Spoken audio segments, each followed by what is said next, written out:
Meron nga akong bisita na nakipag-overnight ngayon dito sa rest house. Na dito daw siya matutulog ngayong gabi. Kaya naman bago matulog, magfo-food trip na nga muna kami ngayon. Na grabe no. Parang dati mag-isa lang ako nagmumukbang tuwing madaling araw. Pero ngayong gabi di muna siguro ako mag-isa ngayon. Kasi kasama ko nga ngayong gabi si Mi.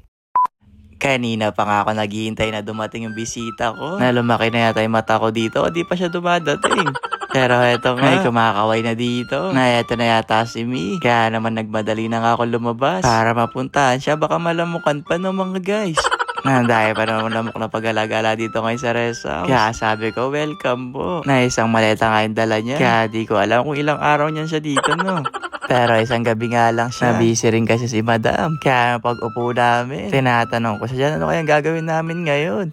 Nadalang na lang din kasi kayo makipag-overnight. Last yata namin overnight mga guys, last week pa. Kaya naman sabi ko sa kanya, nakakamoy na yata siya. Maligo na. Para nga hindi kayo mapuwet ngayong gabi. Pwede ba ito yan? Pwede ba itong pang honeymoon?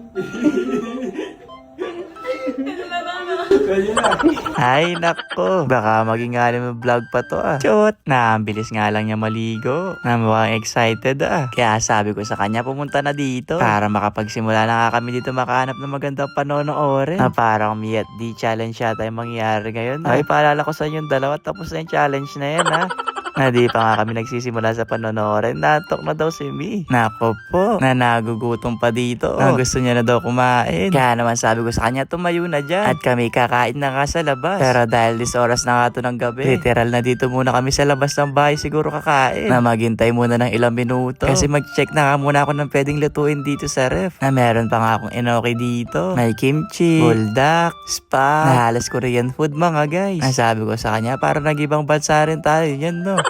Pero seryoso mga guys, isa nga ngayon sa bucket list namin yung makapag-travel na magkasama. Na di pa kasi talaga kami nakakapag-travel sa malayo ni Mi. Na kahit noong magkasama rin kami dati, hindi rin namin nagagawa kasi sobrang busy. At saka hindi lang yun, wala pang pan-travel. Kaya sabi ko, dito muna siguro kami.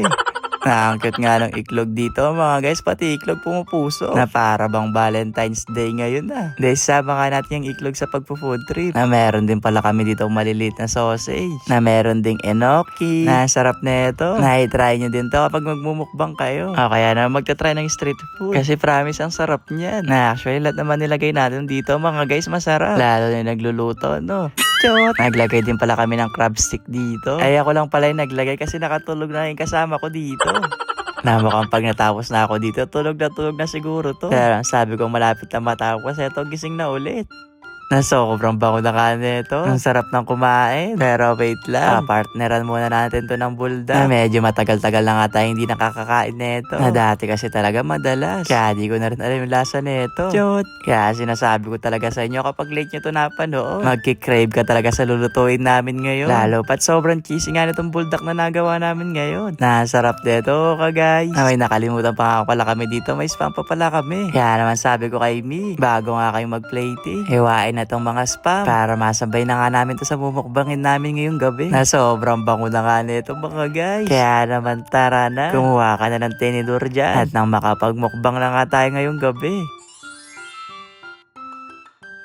Sarap na mga guys. Ay, chawat, di pa nga natin-taste test nuna ko na nga itong puso na iklog. At yung kay Mi naman yung enoki. Na grabe, sarap mong mahalin. Ay, chawat. Ito nga sa pinakamasarap sa niluto natin ngayon. Ay, masarap naman yata lahat. Na mukhang mauubos naman namin to ng mga guys. Na sobrang enjoy nga kami ngayon sa pagkain. Na mukhang mapapalaki ko dito si From This Na habang nag-enjoy nga kami kumakain dito. Eto, may mga dumating pa kaming mga bisita. Na gusto rin daw nila maki-overnight. Nako po, paano na yan? Marami kami dito. Di bale, marami pa naman kaming natira dito mga guys. Kaya sabi ko, hati-hating magkakapatid muna kami ngayon. Kaya siguro mga guys, hanggang dito na lang Ayun lang. Bye-bye!